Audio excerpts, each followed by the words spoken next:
Okay, today we're going to talk about the Section 9 change in CPI weighted average assignment. So first thing I want to do is I'm going to look at this table, and these categories are different categories of expenses that someone has. This data comes from the changes between 2006 and 2007 for the Northeast region of the United States. So the first thing let's do, let's highlight this table. And let's take all this data, copy it.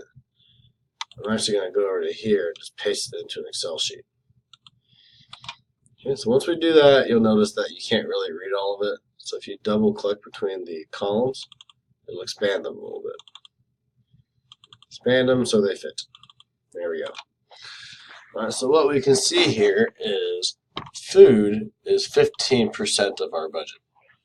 Housing is 44% and so forth. So you can see which categories take up the majority of your budget. And these are averages. So for the average person, not everyone spends 16% of their budget on transportation, but it's the average.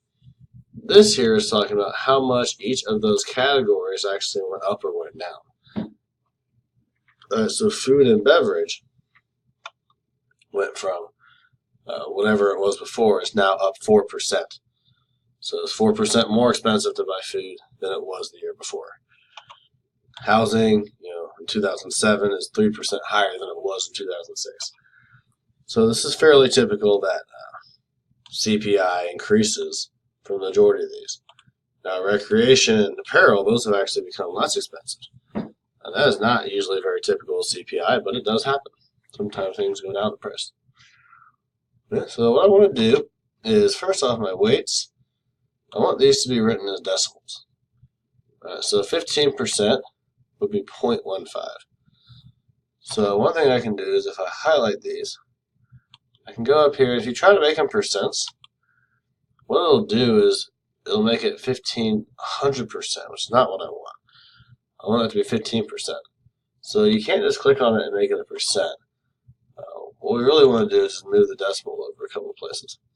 So if I go up here, it's 15, it'll actually be 0.15. 44% needs to be 0.44. Okay, if I want to make this one a decimal, I gotta put a 0 here and do 0.03. Alright, so we want to put our weights in as decimals, and then that'll make our next calculation a little bit easier. Okay, so moving these over. Remember, if there's only one digit, you want to put a 0 there. It's just 5% is 0.05. Alright, and we'll just fix all these up here. Now, the problem is Excel, if you just tell it to make it a percent, it thinks that 3 is 300%, not 3%. So we're going to fix all that by doing that. Alright, now from here, if I wanted to highlight these and then make it a percent, now the percents are appropriate. It realizes that 0.15 is actually 15%. Alright, so we can format this now to be appropriate for what we want to do. So the next thing here is we want to take your weight times your change to figure out a weighted average. So we're going to call this one weight times percent change.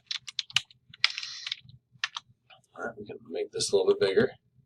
And the way Excel can do that is you put it equals, click on your weight, multiply it by your change, and there we go.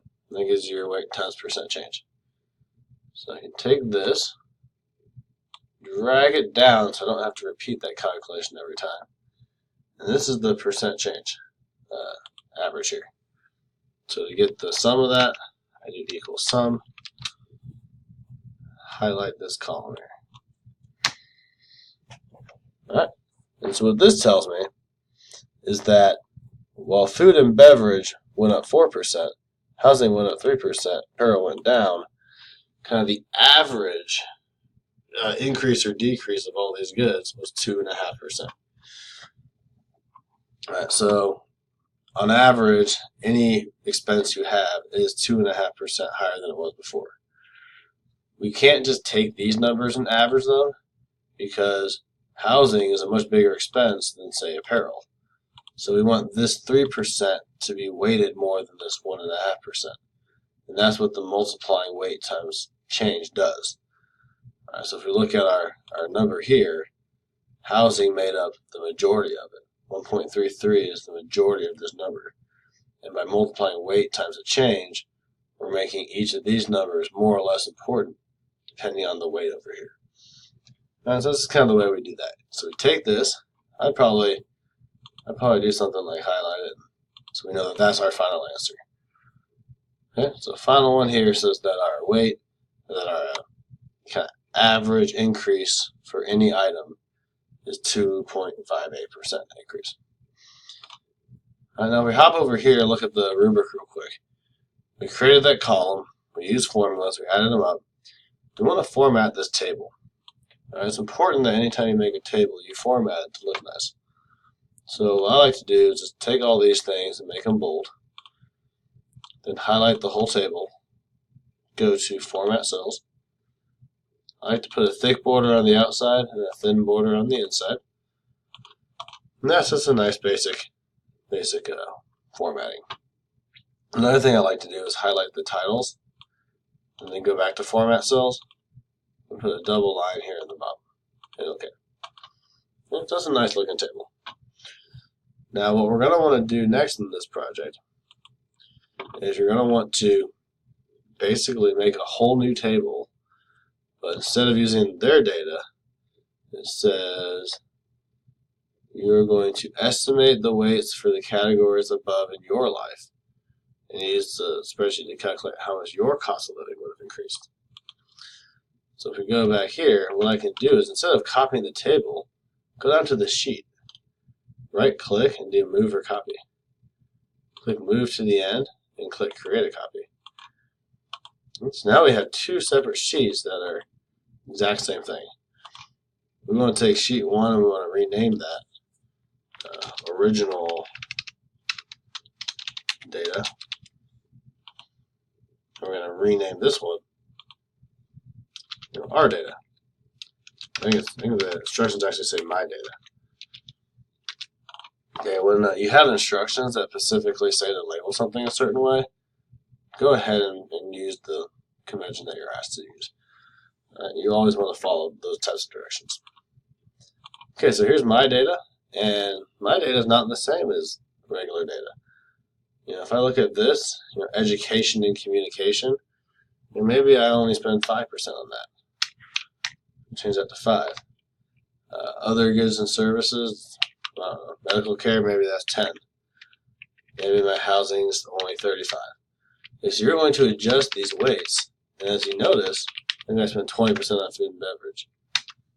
These numbers will change automatically as you adjust that. So change these to whatever your best guess would be for that. Now, one way to make sure you're doing it okay is if you go to all items, put equals sum, open the parenthesis. You can highlight these and make sure you're adding up to 100%. Right now I'm only at 98%. So maybe I want to bump my recreation up to 7. There we go, 100%. Okay, so you get to adjust these to whatever makes sense to you. And then once you do that, you can look at your cost of living and see how much it increased. And you can compare that to the average person. So depending on which categories you spend more or less money in, your cost of living might increase more or less than the average citizen. Alright, and when you're done with this, you're just going to submit these two spreadsheets in there, and that'll be this assignment.